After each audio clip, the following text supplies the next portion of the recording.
Welcome to Happily Ever Aftermath, the podcast that explores the movies that influenced how we view love and romantic relationships. Yes, there will be spoilers. I'm your host, Diana Roderick Skonnord. When I'm around you, I feel kind of like I'm on drugs. Not that I do drugs, unless you do drugs, in which case I do them all the time. All of them. We're talking about Scott Pilgrim versus the World from 2010, and I'm here with my not Scott Pilgrim thing. I'm not Ramona. Just, hi, Ryan. Hi, Diana. How are you doing? I didn't bring any drugs. I hope that's okay. I'm glad that you did not bring drugs. I don't do any of the drugs. Do you? No, you don't. I know you don't do drugs. No, I'm not going to try to bond with you over non-drugs. It's a little late for that. We've been together a while. Okay. To find these things out about each other. Well, so that's actually kind of poignant as to officially this is your pick, because I asked you about it and this kind of came up in your whole like, hey, what about Scott Pilgrim? So I give you credit for this one. Yeah, less a pick than brainstorming, but I'll claim it. Okay. No, that's good. That's good. And it's an incredible cast, we'll say. Edgar Wright is amazing. He directed what I have deemed my favorite movie. When everyone asks me the question, what is your favorite movie? It's Hot Fuzz. And I do love watching it. I enjoy popping on The World's End when I just feel like laughing at random things that I've already forgotten about. But Edgar Wright, Michael Cera is the Scott Pilgrim, and you've got Mary Elizabeth Winstead as Ramona Flowers. But like I said, this cast, it's like if you've half of the Marvel cast is in this movie, or they've gone on to do some like amazing things. But like 3 superheroes, counting a DC one. I mean, yeah. I mean, I don't even want to get into all of that. But Scott Pilgrim, I know the answer. Tell people who are listening to this what this movie, and I'll put it this way, means to us. Well, yeah, I know that you like to, hear more about the substance of the movie than the context, and I'm sure we'll get into that. But yeah, the story of when we saw it is also kind of significant. Yeah, so it was. And this is totally pro podcasting. Now I'm going to do the thing where I'm pretending to tell the story to you, even though I'm telling it to the audience, right? So, Dinah, as you may know, it was. You don't have to tell me. I was there. It was a fairly ordinary Friday afternoon when we had made plans earlier in the week to see this movie with a big group of friends, and it was definitely a weekend when I wanted to celebrate because the day before that Friday, on Thursday, I had taken my very last final exam in my last summer course that I needed to graduate from college. So that was officially my last day of school for my entire life, and celebrating being done with that, finished my degree. And the day after that, I decided that it made it a pretty good day to ask you to marry me. So I did. And that was our first day of being engaged. And then we spent the whole day running around, visiting various family members, breaking the news, some in person, some over the phone. And we had to wrap it up in time to go see this evening movie with our friends that we had scheduled a few days earlier. Right. And for the record, we did a lot of scrambling and phone calls and everything because it was blatantly important that the following people on this list hear this news, not through Facebook.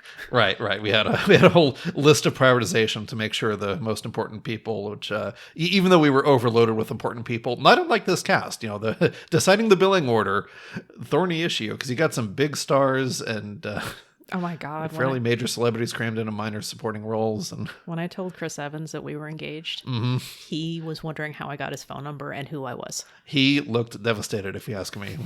You mean devastatingly handsome? That too, yeah. Yeah, this is another one of those little pins of just like, oh my God, it's Chris Evans. Because it's like it hadn't fully solidified my Chris Evans, like, love, quote unquote.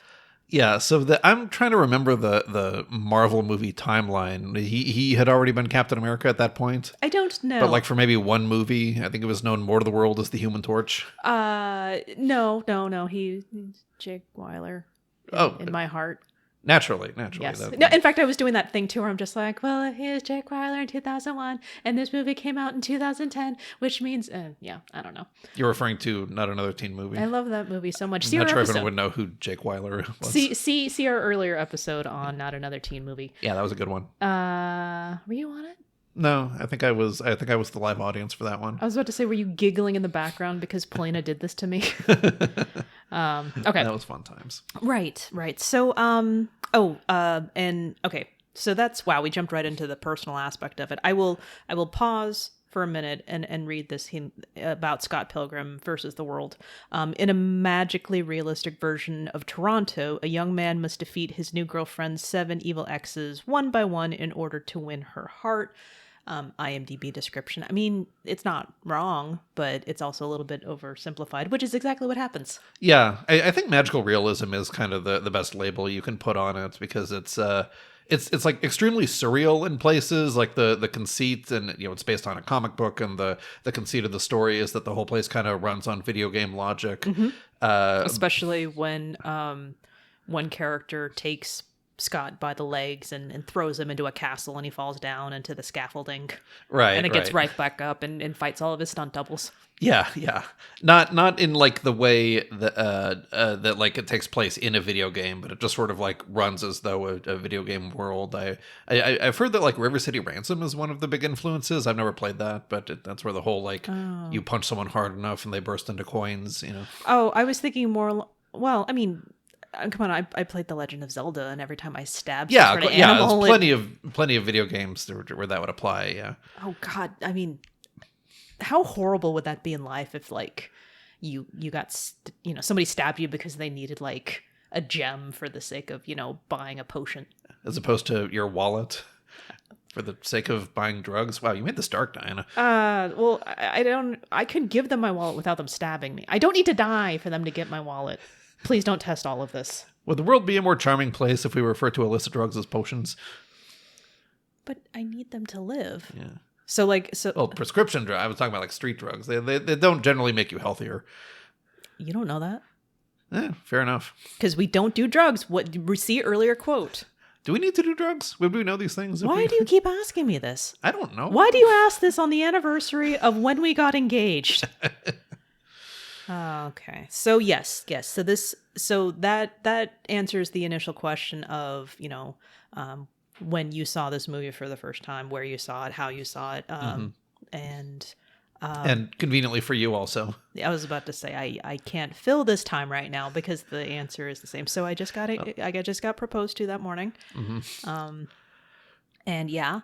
And then, okay. But as for like how I reacted to it and how it resonated with me, I looking back on it, actually, I was kind of contemplating that question as I rewatched it, and I found it very interesting because more than a lot of other movies, the answer to that runs super hot and cold, because there are aspects of the movie that I really identify with. Like, it's all kind of like based on my sort of generational cohort. Like the characters are all about 5 years younger than I was when it came out, but that's still kind of the same general like millennial category. And I'm a huge video game geek, but at the same time I'm not a big like rock music geek, and the whole thing with like tumultuous relationships and lots of breakups is like the total opposite of my 20s. So there are parts of it that I felt really connected to, and other parts that I felt sort of like adjacent to, like this whole like hipster culture thing that I was never really part of, but I like probably knew a few people who were. And that's what's really weird though, is that a lot of the characters were younger than us, but they were played by actors who are older than us. So it's like straddling the two spheres of that. And exactly what you said, especially with Ramona, I don't remember the exact quote that she had, but she she mentioned this to Scott, I used to dabble in being a bitch, and I'm just like, oh yeah, me too. But for different reasons and different ways, and we don't get to know too much about her. That's probably one of my grievances is watching this all these years later, is that Ramona is an object, basically. Some of the articles I read is that she's a princess in peril, basically. Yeah, kind of a riff on the Manic Pixie Dream Girl thing, not exactly fitting it, but I think I read a few pieces of commentary suggesting that like Scott sort of saw her as one, even though that wasn't really accurate. Would you consider Knives to be a Manic Pixie Dream Girl? Well, she's definitely manic and pixie-like, but doesn't really follow the doesn't really follow the trope of sort of like dragging the guy along with her into her sort of like heightened dream world. I think she's more getting dragged around by circumstances. Yes, but at the same time, though, I think the big underlying pin of that is that she exists mainly for his own growth and purposes. Yeah, I mean, you could say that about basically every character in the movie. It is very much centered on him as being kind of a character study and all kind of based around, like, you know, his own maturity arc. Even funnier, though, Scott Pilgrim versus the World. Mm-hmm. Even the people who are immediately around him, also against him. I know. I mean, yeah, the title does kind of sum it up. It's Scott Pilgrim and everyone else. So, yeah, I don't want to jump to the conclusion that it's like not a gender issue, but I feel like it could also be same of like a lot of the male characters also kind of only exist in relation to Scott. But then here's an important part, though. Scott as a character, is he... So you and I have been having this conversation lately. Yeah. And I'm just like, honey, I'm tired of rewatching these old things that we used to because I just want to root for the hero. And if Scott is the hero, Scott is not the hero that I deserve. I don't know.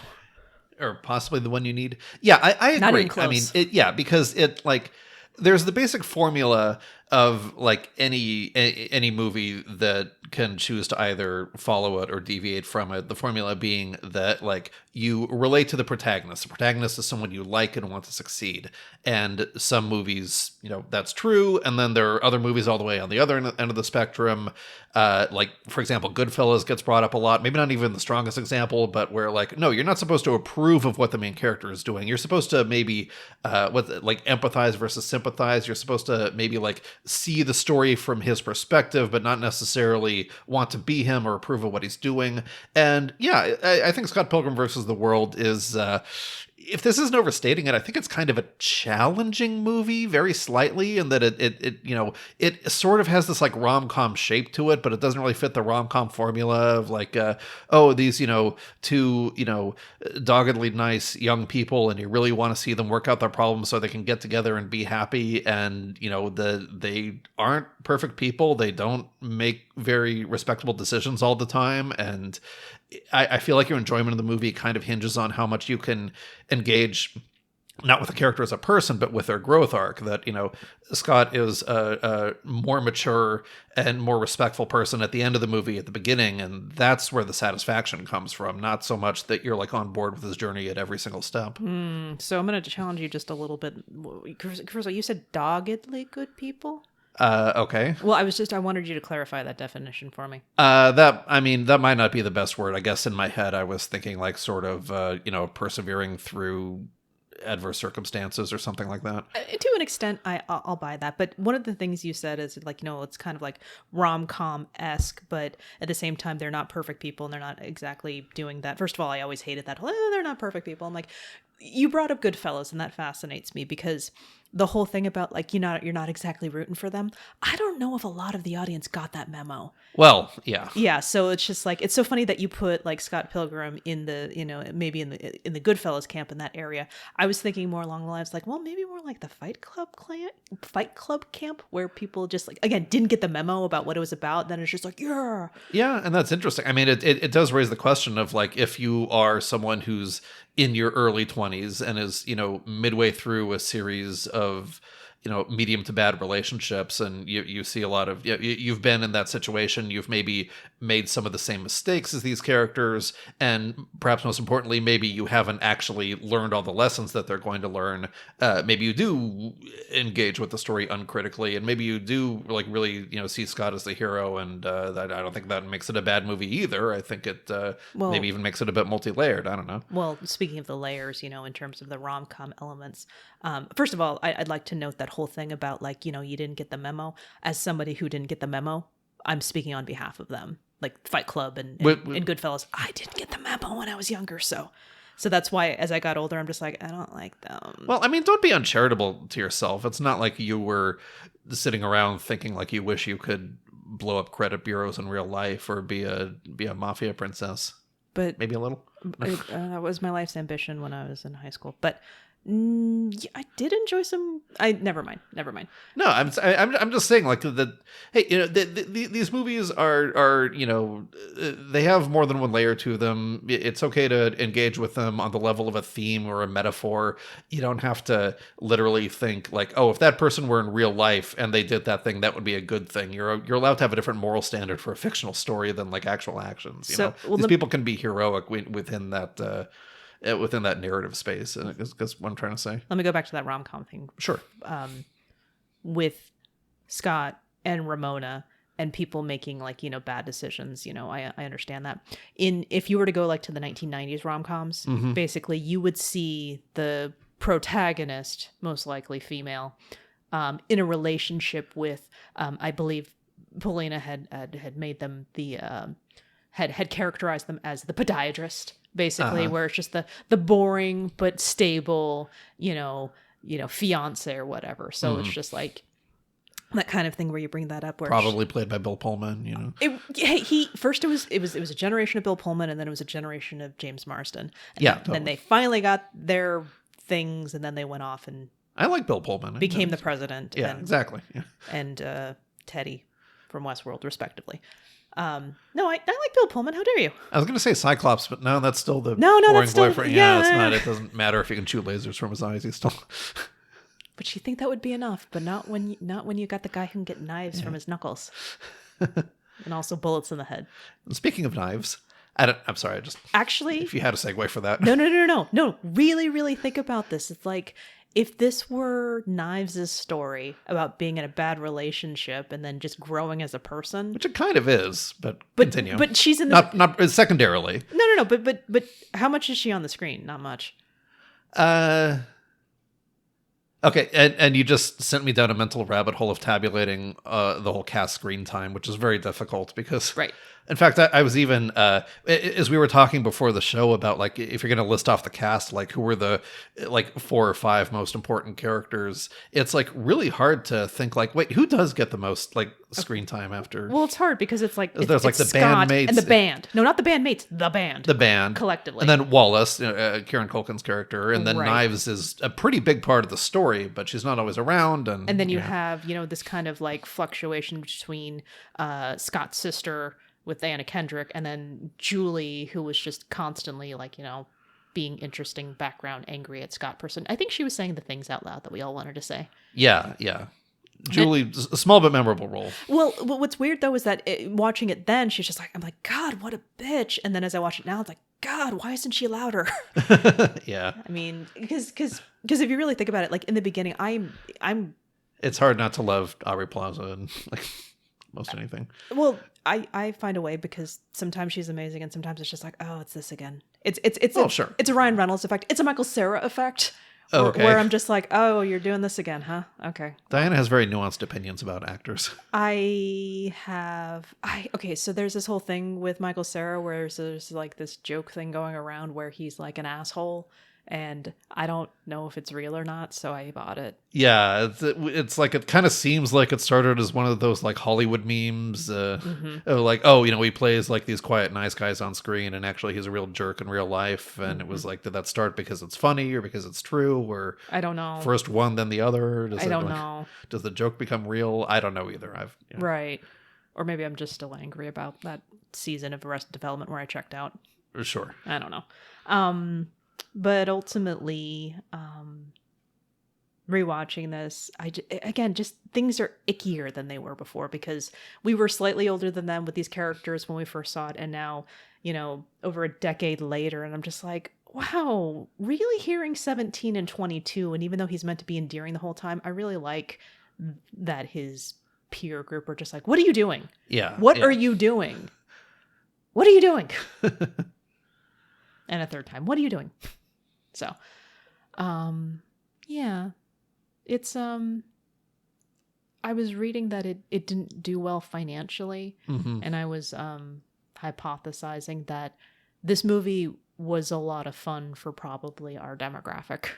Yeah, definitely. And anyone I talked to about this movie loved it. So, wait, who are they? I don't know. That's why I didn't make very much money. Well, it came out over 10 years ago. Come on. Well, yeah, that's true. But I definitely had conversations about it with people. was it me? It included you. Okay. Yeah. I think there was at least one other person.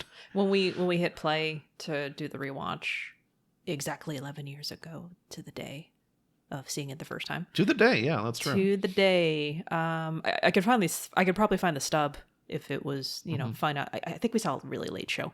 But the just the music of the Universal logo and it's sounding, what will we call that, 8-bit E? Chiptune. I don't know what that means, so I'm going to say 8-bitty. Yeah, although I think I pointed out that the graphics for the like retro Universal logo actually looked more 16-bit, kind of like early 90s VGA. Mm-hmm. Yeah, but it definitely was very, very nostalgic for me, where it's like, okay, I'm in. And and 11 years ago, me was definitely like, this is going to be the greatest movie in the world. And it was fun. It was fun when we saw it. We were with the right group of people at the right time. It's definitely, it tops the like any sort of list of like the best video game movies, which for a long time it was so sad because like any licensed property from a video game IP is just inevitably so terrible. And like we've only seen a few exceptions to that, like maybe in the last few years. I haven't seen them myself, but like I've heard like Detective Pikachu and the Sonic the Hedgehog movies are really good. And before that, you look in like the top of all time, it was like, Final Fantasy: The Spirits Within and the like the first Resident Evil movie. I don't think either of them cracked 50% on Rotten Tomatoes. Whoa. You're going to come on my podcast and you're going to not bring up Mortal Kombat, the 90s version? Definitely had its charms. I feel like your response to that movie varies heavily on whether you've seen Enter the Dragon before or not. And you showed me afterwards, and it was just a blatant ripoff of Mortal Kombat. Indeed. But that one also was below 50% on Rotten Tomatoes, wasn't it? However, you're going to look me in the eye and tell me Street Fighter. Raul Julia's performance. Raul Julia was good in that. And as for the rest of the movie, Mortal Kombat was definitely solid. So. Well, I mean, Mortal Kombat was the serious. Once again, Mortal Kombat was the serious one, and Street Fighter was the one that I could play because my parents would not let me play Mortal Kombat. But yeah, seriously, once I was trying to put together like top 5 movies from like video game culture, and I think like I had a solid 5 before even one like licensed property. I was like Scott Pilgrim, Existenz, King of Kong. Wreck-It Ralph. That's another really good one. So you're talking about the genre though. So I'm actually talking about movies that were a video game first. Well, I'm talking about collectively. I'm talking about you have to go through the top like 5 or 6 movies from sort of the genre of the culture before you get to an actual licensed property. Hardcore Henry? That's a good movie. I'd put that in the first category though. Interesting. Okay. Well, it's kind of objective. It's not based on a particular video game. No, I know. I gotcha. We just really don't give a crap about Scott and Ramona, do we? Well, no, I mean, I felt some resonance with it. So. I mean, to me, again, Scott is 22. Did they say how old Ramona was? I think they were about 22. Okay, yeah. Or maybe 23. I don't know. Nice. Actually, I was reading a whole bunch of information about the comic, and I think maybe her age was established in the comic, but not the movie. Right. I'm going to say Ramona was 23. Why? Well, I just remember Knives going like, she's probably 25 or something like that. Right. And she's ancient. all the boxes that they're throwing at us for who they were and how old they were. I'm just like, I'm so confused right now. I found that very useful, actually. It was useful, but only because like when you're that young, like the difference between like, being 21 and 23 just feels massive, and here we are in our 30s. That's like that's the same age, but when we're in our 30s, yeah. No, I talked to somebody in their 30s. I'm like, you are a child. No, I'm saying like us looking at a 21-year-old and a 23-year-old, there'd be no difference between the two. But to the two of them, one probably feels a lot younger and older than the other. Oh yeah, I mean, one has, theoretically gone through many life experiences that the other one hasn't. It's like 2 whole years of being able to drink legally. Yeah, there's that too. Yeah. Yep. But you were asking about Scott whether and Ramona. Yeah, no, I like the relationship. I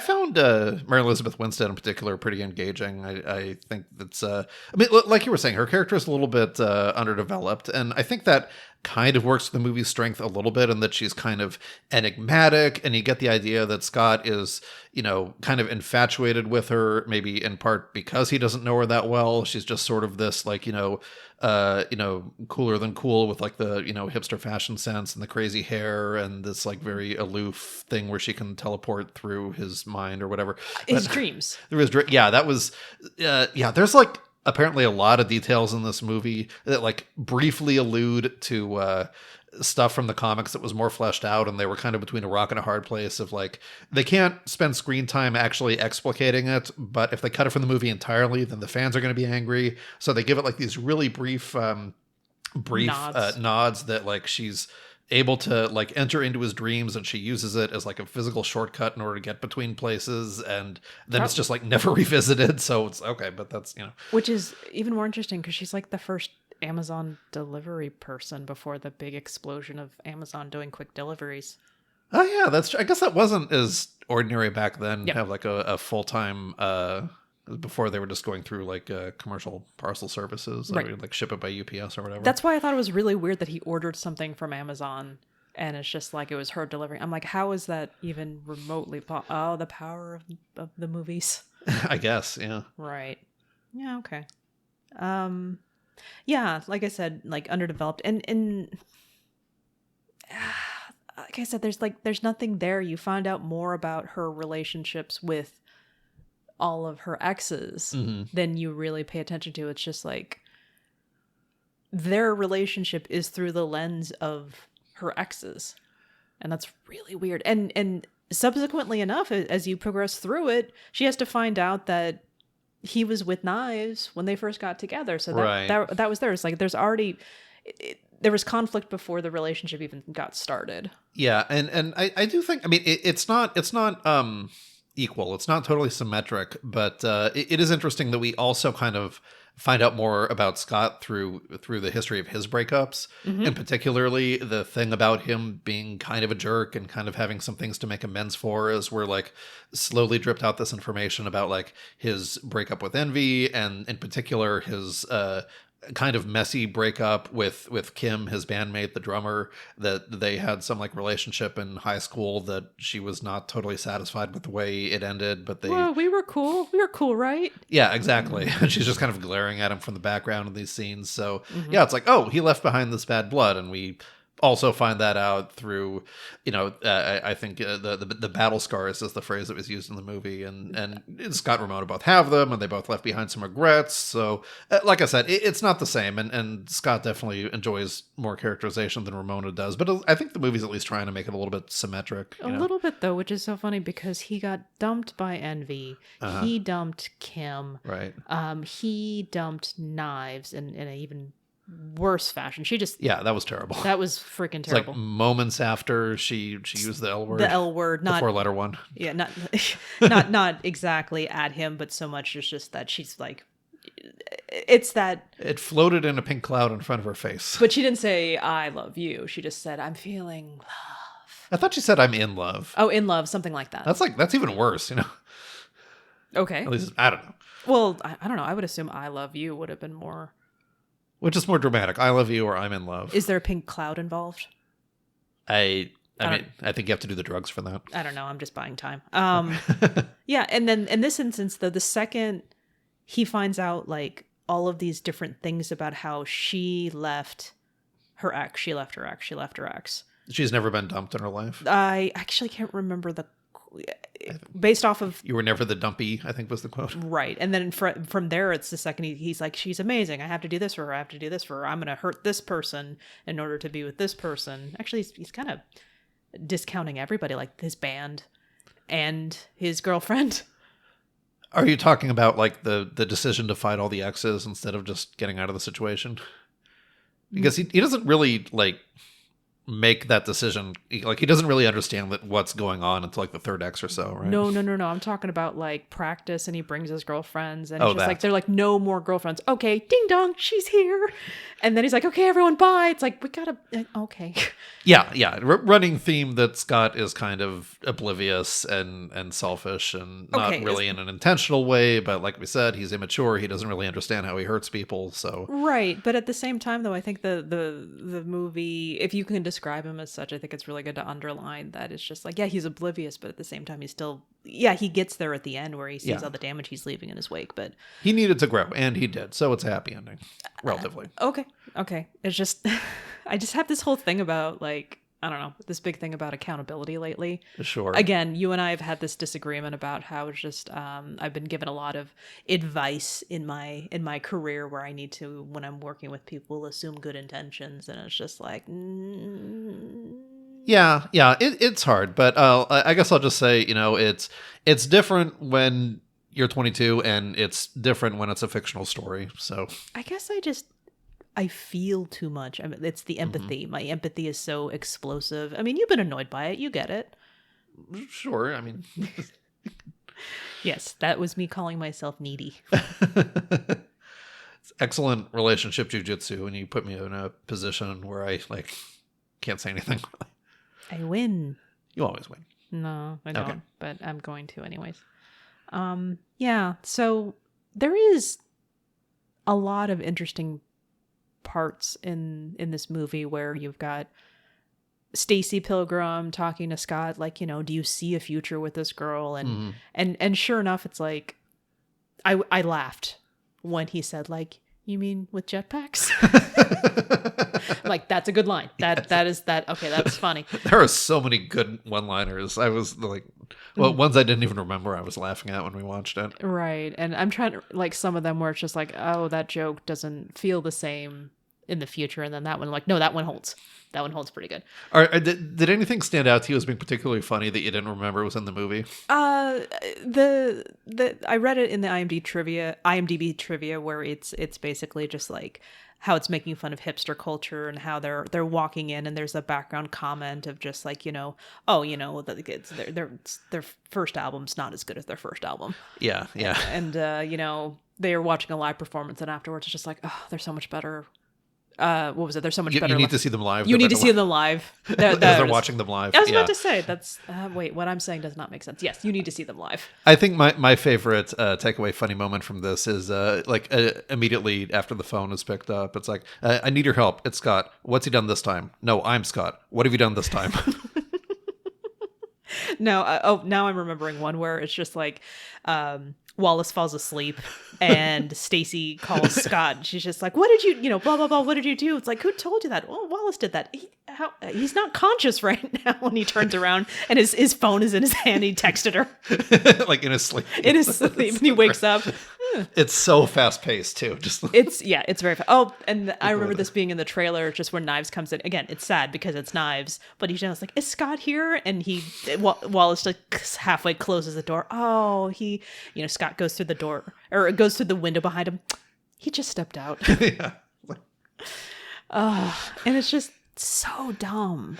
And I like that. It's that Edgar Wright style, right? I think so. Yeah. I'm starting to wonder if there were like, if I were to watch other ones like The World's End.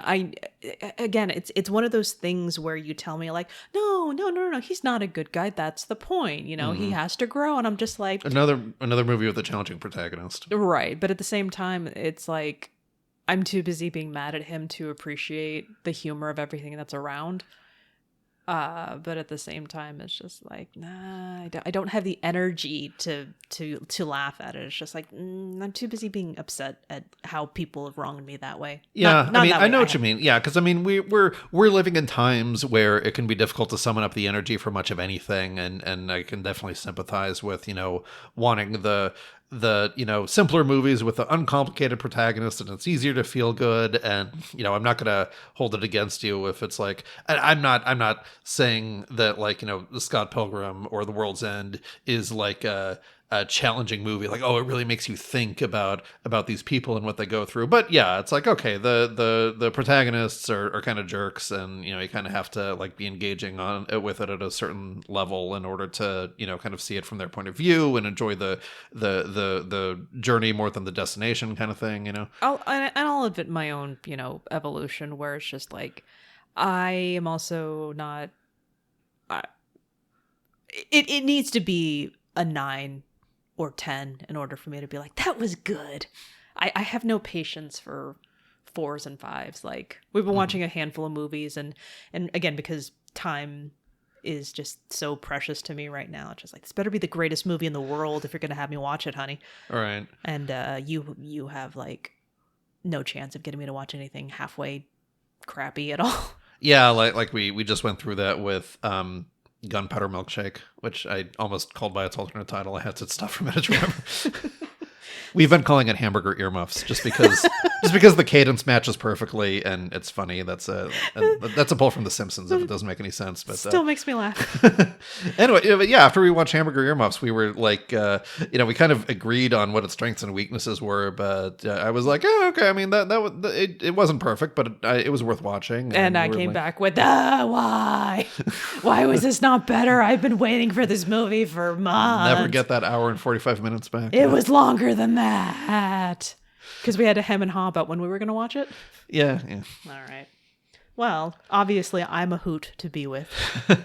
So, well, relationships are worth fighting for. I think that's really what the movie was about anyway. I mean, to an extent, yeah, but the only thing that I have about that is, like, I don't see these two... I see Scott literally fighting because it's just like, yeah, I'm young, I've got energy to burn, let's go for it. And... yeah, the first ex that came is just like, what is this? What's going on right now? And he's already beating the crap out of him. I think you're reaffirming the strength of the metaphor. I mean, that's what it's like when you're young. You do have energy to burn on not so great situations, and even if you have no idea what they're about. Especially, I mean, you didn't get the email? I skimmed it. Sorry. Wallace knows what's up. Oh, Wallace. Yeah. Sorry, I'm just thinking about him drooling over Lucas Lee again. Now that you found relatable. Big fan. And the other thing, when he exploded into all of the coins, I didn't get his autograph. That was Scott. Okay, Scott and Ramona. Or, yeah. They walk off into the door together. There was literally a door that they went through together that originally was her room that they ended up in, but there was no sunset because they went off at nighttime. But they walked off holding hands. Does that door specifically go to a room, or I kind of thought it like goes to anywhere? It was like the door that takes her out of the subspace desert, or... I was about to say, she can go through his head. What happens if she takes Scott through that? It's like a Being John Malkovich situation again. Pilgrim. Too easy. Sounds like more stuff you need to read the comic to understand. I suppose so. But I appreciated the symbolism of the continue countdown at the end. It's, do you choose to go on? Do you choose to invest another quarter in this relationship? Oh, I mean, with inflation and all, right? It's probably $1 now. Yeah, you swipe the card. Right. The Dave & Buster's card. Damn it. In my day. Yeah. You had tokens that you were bitter that you couldn't get a refund for. What do you think about them? Do you think, I mean, okay, at that age, we had a relationship that had existed for a period of time. Since I was Knives' age, actually. Yeah. Yes. So from Knives to Scott, we were together. So based off of what you saw, I mean, when did they fall in love? Well, in this case, we didn't get a pink cloud to tell us. Not even so. So you got Knives' infatuation with Scott, and then you got Scott's infatuation with Ramona, and yet they feel so different, yet they're, again, expelling so much energy into it. And I mean, this viewing, I was really more interested in trying to kind of figure out Ramona's feelings towards Scott, where she started off like kind of ambiguous on it and almost agreed to ambivalent. Actually, was my word. I was that's true. I would say. Yeah, I mean, both, actually. I think she was ambivalent on the inside and ambiguous on the outside. I'm saying she was sort of ambiguous in the signals she was sending in terms of, like, you know, agreeing to the first date effectively to shut him up, but she did kind of seem a bit charmed by him as they were just walking and talking. She did refer to him as, like, the nicest guy she had ever dated. So does that mean we're dating? Yeah, exactly. So right, but at the same time, that's kind of sad. Which she also recognized. We got to meet all our exes. So, yeah, I mean, not lost on the audience. That's a low bar to clear. So, I mean, maybe yes, maybe no, because they're all in X realm. So for in the relationship itself, then again, when she told stories about them, they did a lot of collective fighting together. Oh my God, I'm just having this whole thing where it's just, oh no, this is too real. I just realized. Much like the whole dabbling and being a bitch thing, I'm just like, how much of a lot of our relationship is just like, no, honey, it's going to be you and me versus the world. Before I had even known that Scott Pilgrim versus the world was the thing. Yeah, and that is kind of what happened in like the climactic fight against Gideon. It's that they were fighting together against the adversaries, and that's kind of muddled because Knives was there, and it was also Knives cooperating with Scott, which is okay. So it's going to be kind of hard to get deeper into this without kind of talking about what happened with like the ending being rewritten, and this is all in the trivia and stuff. But I didn't get that far. Oh, really? Reading. Okay. Oh, this is. I think you at least knew about this at one point. I remember talking to you about it. But right. So for a good chunk of this movie's production, the ending was supposed to be that Scott realizes it's not going to work out with Ramona and he gets back together with Knives, which a lot of the run up to that kind of reinforces it, because the ending fight is like, it's kind of the three of them against Gideon, but it's a lot more about Scott and Knives were very much in they're in sync and they kind of suggest that they belong together. And apparently test audiences didn't like that, and they had to change it after the first few screenings. And personally, I kind of agree with the test audiences. I was about to say, that's one of the few times I agree with the test audience. Yeah, absolutely. Because, okay, for one thing, I feel like the dialogue in the end just completely nails it, where Knives said, it's like, I'm sorry, I think I'm too cool for you. I agree. She is absolutely too cool for him and too good for him, and she needs to have healthier relationships, ideally with someone closer to her own age. Once again, Wallace was right. You're too good for him. Yes. It's like one of the first things he said to her. Absolutely. Yeah. And I think that's at least one reason why that ending wouldn't really stick. I mean, aside from the fact that like the Scott and Ramona thing has been built up for the entire movie, and the audience is going to get grumpy if they don't get a payoff on that. But no, like him getting back there with Knives is just, no, that's just not fair to Knives. Like she deserves better. She is. That's a rom-com formula thing that they're trying to mess with now. Yeah. This is the dream girl, but it turns out, no, that is a trope. The dream girl is not the dream girl you think she was, and then you go back to the blah, blah, blah. You go back to your ducky. Sure. But yeah, no, I honestly, I also... Test audience didn't like that ending either. Wait, no, somebody didn't like that ending. Go on. I do like Scott and Ramona ending up together because they did grow together. They suffered together. They learned lessons together. That is what the movie was about. And honestly, it would feel like a bit of a waste for them not to at least have something to hang on to at the end. I'm not saying there's no version of the film where they break up in the end and it's not satisfying, because hey, they can learn those lessons individually and grow as people, separately, and then go their separate ways.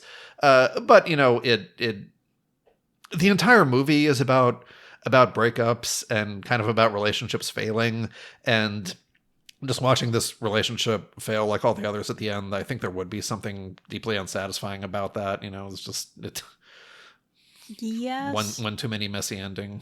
Right. But back to the original. Do you think they fell in love with each other? I feel like every single time I'm in one of these episodes, I wind up having to like split hairs on the definition of fell in love. That's what we do. Okay, so like for a certain definition of fall in love, I think absolutely yes. I think the affection between them turned very real and was sort of tempered by adverse circumstance, and obviously this wasn't like, a deep love or a mature love or the kind of love that can like sustain a long-term relationship, at least not yet. But I'm going to say, like, to maybe jump ahead to the big question of when, I'm going to peg it around the conversation they had at the bar or the club where like that concert after party was. This is in between fights 3 and 4, right before Roxy attacked. I have to pee. He pees a lot, but which is weird because it was actually that conversation was actually a fight. It was kind of a low point in the relationship, but I really picked up on, like, this is the first real signs of investment that we're seeing. Actually, it is probably one of those hero's journey thing where the hero stops reacting and starts being proactive, and it's kind of like Scott's past the point where he's just being attacked by exes and doesn't really understand what's going on, and he's kind of implicitly grappling with the decision, like, do I just need to get out of this before someone literally kills me in a crazy video game kung fu fight. And yeah, so and he winds up getting bitter about it, and they get angry at each other. But like, oh, this is him caring. This is caring enough about Ramona as a person, and not just an attractive dating prospect to really weigh the decision of like, do I want to stick this out? It's kind of it's very subjective, but that was kind of my takeaway from this viewing. I see. Whereas Ramona's ambivalence towards him. And just, I chalk this all up as just kind of like one of those big adventure type things. I'm going to go to Speed with that one. Okay. Where it's just like, hey, this started at the beginning, and then here's this gigantic circumstances where she's like, hey, he's somebody that is kind of interesting, but I just use his brain as a way to get, through a shortcut through my day.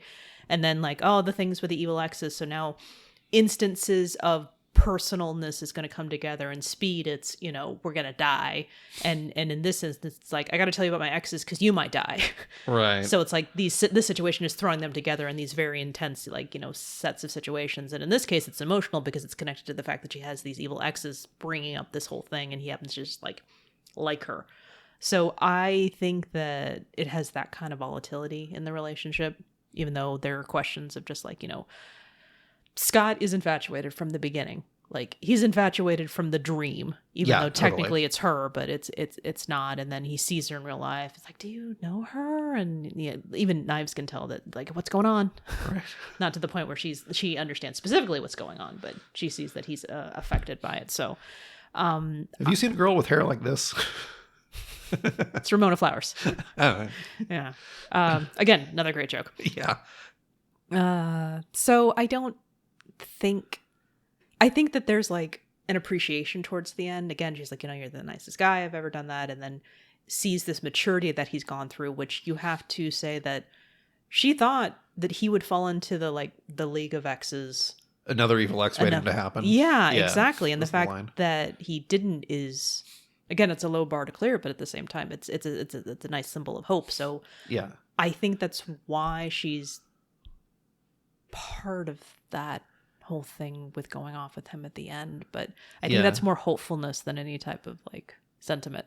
Yeah, worth noticing that for a moment there, like, Scott had created his own evil ex in Knives, who was followed the same pattern where she attacked Ramona with weapons because she was the next person that Scott dated. And it's like, oh wow, they really do have that perverse thing in common. So, but what's really nice about it is that they both managed to break the cycle at the same time. Yeah. Which is, then again, that's something pretty good that one could say is a stable foundation for a relationship. But I'll save it for the next segment. Well, no, actually, I was curious if that leads into it. So we're in the next segment now. Okay. Would you have gotten mad if I asked you the question? Because it seemed like such a perfect... No, go for it. Okay. So, Dinah, in light of that, where do you think this relationship is going? What do you think is the future after the story ends? I think there's going to be some fun times together, but ultimately, she's going to dye her hair again. Uh-huh. So another week and a half will pass. Mm-hmm. And I think it's going to play on his weird insecurities again. I honestly, I don't know the very specifics of it, but this is going to be a not long-term relationship. Mm-hmm. They're in their early to mid 20s. I can't tell how old she is, but they're in their early 20s, and there's going to be some really good stuff. But he is still, I mean, he just was kicked out of his band, or I can't remember what exactly happened. So he's lost his band. He doesn't have anywhere to live, and that's unemployed. He's unemployed, and there's, well, again with the band. Did he do anything besides the band? No, I think that came up in dialogue a little bit. Yeah, so for me, it's like, this is a very volatile, set of circumstances in your life. So I don't see the relationship being a very healthy thing. So either he'll become like weirdly codependent on her in a way that will scare her off, or she's gonna go. I see her being the catalyst for their relationship ending, but not necessarily in the bad circumstances of starting another League of Evil Exes. Where it's just Scott, and it's more like the league of the League of Bummer Exes, where he's just like, oh dear, you're adding a whole layer of complexity to this, considering that, like, whatever the answer it is, it also has to work in like surreal video game world logic. Maybe, but ultimately, like, I think she's gonna go. I think, it's gonna make him sad, but not bitter, because he's grown, and they're gonna become more mature people because of their relationship together. But it will have run its course, and yeah, I think she's gonna initiate it. Yeah, I started off thinking something very similar to what you were saying, and the more I pondered it, the more I kind of started to change my mind.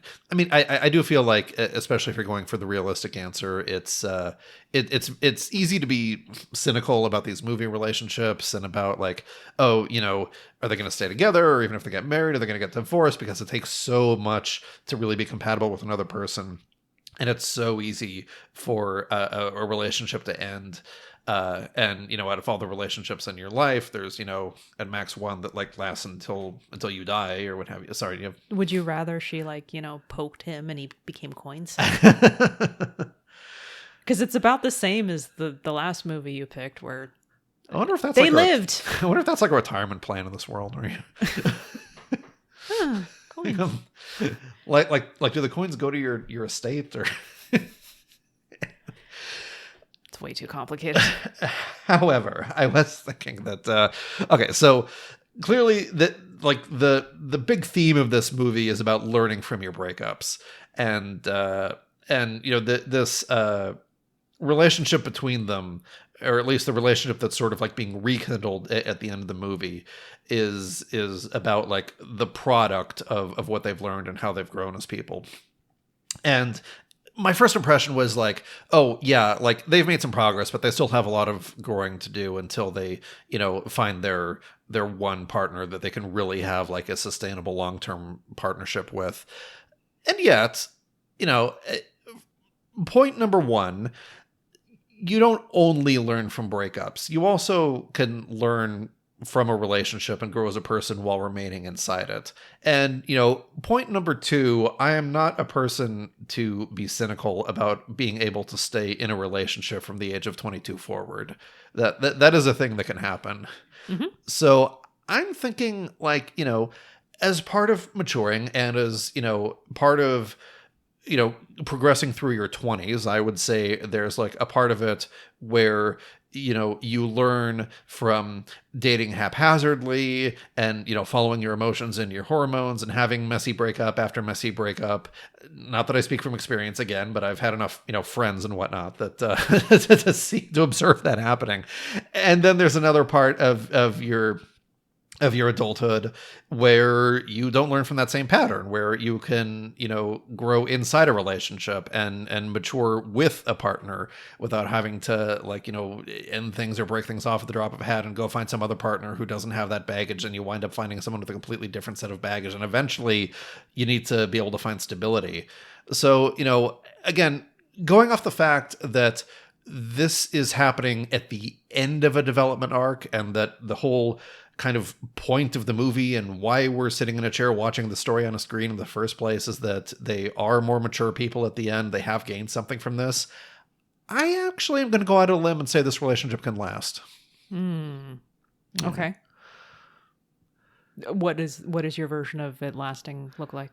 it's like, do I go up against divorce statistics? And it's like, oh yeah, they could stay together until they're 35, and then eventually something else comes between them. They like fight over a mortgage or something. I don't know. I'm not. They can stay together and not be married, honey. They seem like the kind that would do that. That's Ramona true. seems like the kind of person who would do that. Yeah, that is a more and more common thing with our age cohort. So actually, now that you bring it up, I kind of like that. I'm gonna say this is like a long-term stable partnership where they're sort of like common law married, and I do think within the movie we see a strong basis of attraction, affection, kind of liking what the other person has to offer, and that's not enough to sustain a relationship by itself, but it's enough to build on. And I'm gonna say, like, the takeaway of the story is that they are mature enough to build on it, because they're gonna progress into their mid-20s and their late 20s. They're gonna continue growing as people,